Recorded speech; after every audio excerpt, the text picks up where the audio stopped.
teman-teman, kita sekarang berada di namanya Yıldırım Bayezid Turbesi atau Sultan keempat setelah Murad I. Jadi di sini ada makbarohnya, kalau kita kenal biasanya makbaroh. Kemudian di samping ini ada Yıldırım Medresesi, tapi ketutup teman-teman, kita tidak bisa masuk. Palingan nanti kita bisanya cuma ke masjid, nanti kita masuk ke situ sama nanti kita ke dalam. Sedikit-sedikit nanti kita sambung ceritanya tentang siapa sih dan bagaimana pas di atas nanti teman-teman. Mari kita masuk dulu ke turbenya dulu teman-teman. Jadi di sini juga ada satpam gitu teman-teman. Juga ada aturan kalau mau masuk bagaimana. Assalamualaikum ya kubur minal muslimin wa inna wa insyaallah bikhairillah alaikum salatuna wa nahnu bil asar.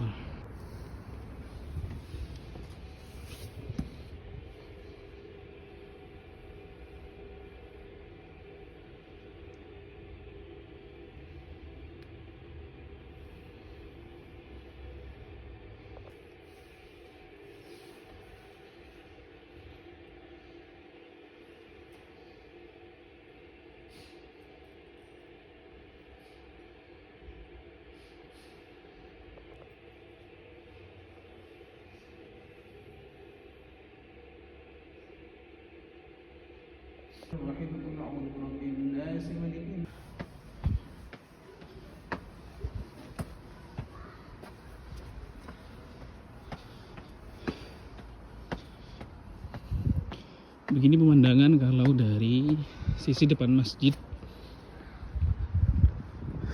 Jadi ini madrasah tadi, cuman kita tidak bisa masuk karena dikunci. Ini Yıldırım Medresesi. Kemudian yang di situ tadi adalah makbarohnya, makbaroh beliau. Dan kita akan masuk ke masjid insyaallah. Mari kita lihat bagaimana keindahan di dalam.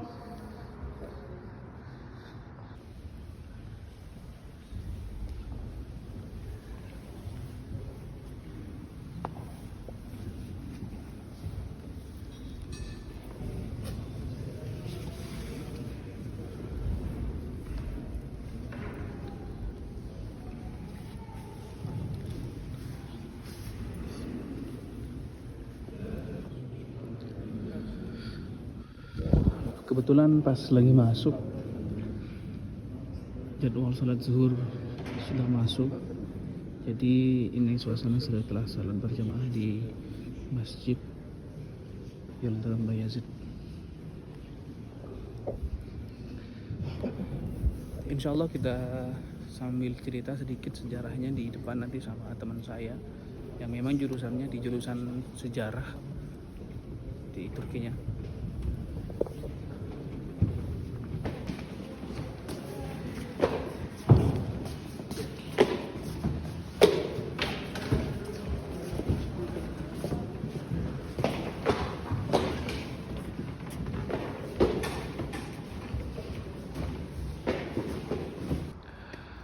Setelah kita memasuki masjidnya, sedikit cerita bagaimana siapa dan apa sepak terjang dari Sultan keempat Daulah Utsmani ini, yaitu Sultan Yıldırım Bayezid. Nah, sambil lalu kita melihat pemandangan dari atas, karena ini sama dengan Sultan Osman, Orhan, kemudian Murad I berada di atas, jadi kayak kelihatan di bawah itu kursanya. Jadi bagaimana Luther menurut sejarah yang dipelajari di kampus tentang siapa sih beliau gitu kan.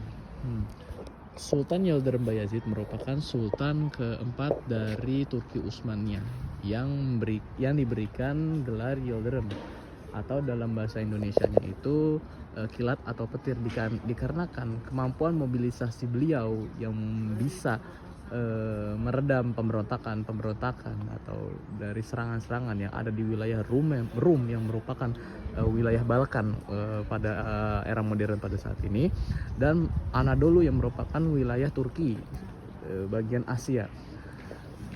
Di era beliau Tadi sedikit pengenalan ya. Jadi bagaimana tadi di era beliau, bagaimana Luther? Nah, di era beliau itu ada satu perang yang dimana kekuatan Eropa itu menjadi satu, atau yang kita sebut dengan pasukan salib, yaitu perang Nibolu. Perang Nibolu itu merupakan perang yang termasuk titik kunci lah, karena Turki Utsmani satu kekuatan melawan lebih dari 10 pasukan Eropa itu dengan hasil kemenangan yang mutlak. Tetapi di wilayah barat itu bukan cuma musuh satu-satunya. Beliau juga Turki Utsmani juga mendapatkan musuh dari wilayah timur yang merupakan Kesultanan Timur yang dipimpin oleh Timur Leng yang merupakan salah satu akarnya itu dari bangsa Turki yang beribu kota di Uzbekistan. Pada saat itu Kesultanan Timur Leng merupakan kesultanan paling kuat di wilayah Asia Tengah, dan pada saat itu Kesultanan Timur Leng sedang melakukan ekspansi ke wilayah Anadolu, dan pada tahun 1370 kalau tidak salah itu pasukan Timur Leng sudah memasuki wilayah Ankara dan sebagian besar wilayah Anadolu sudah jatuh ke wilayah Kesultanan Timur. Dan pada saat itu Sultan Yildirim Bayazid langsung melakukan manuver dari wilayah Rum, dari wilayah Eropa langsung Ankara, dan disitulah pasukan Utsmani dan pasukan Kesultanan Timur itu berhadapan. Tetapi dengan naasnya pasukan Turki Utsmani berhasil dikalahkan oleh pasukan Timur, dan di mana Sultan Yildirim Bayazid itu ditangkap dan dijatuhkan ke dalam kurungan di bawah pengawasan Sultan Timur. Dan pada saat itu juga Sultan Yildirim Bayazid meninggal dunia dalam pengasingannya, dan keempat anaknya itu berebutan tahta dikarenakan tahta Turki Utsmani itu terdapat kekosongan. Kekosongan ya. Kekosongan yang disebut dengan Fetret Devri, masa Fetret. Itu mungkin bisa dijelaskan oleh teman-teman yang mengerti bahasa Arab ya, soal itu bahasa Arab. Iya.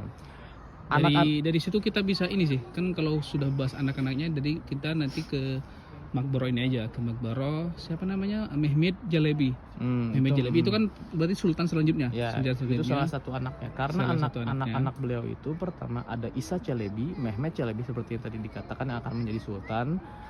Ada Emir Sulaiman, dan ada satu lagi itu Mahmud. Mahmud.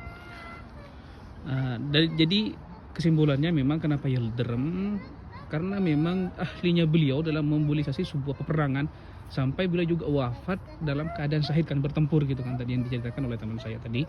Dan fa insyaallah bagaimana sih dan siapa yang melanjutkan tahtanya beliau, insyaallah nanti kalau ada kesempatan kita lanjut di sultan selanjutnya, sultan kelima itu Sultan Mehmet Celebi gitu kan dia. Terima kasih teman-teman. Kalau ada tambahan bisa di kolom komentar. Dengan kami lagi. Assalamualaikum warahmatullahi wabarakatuh.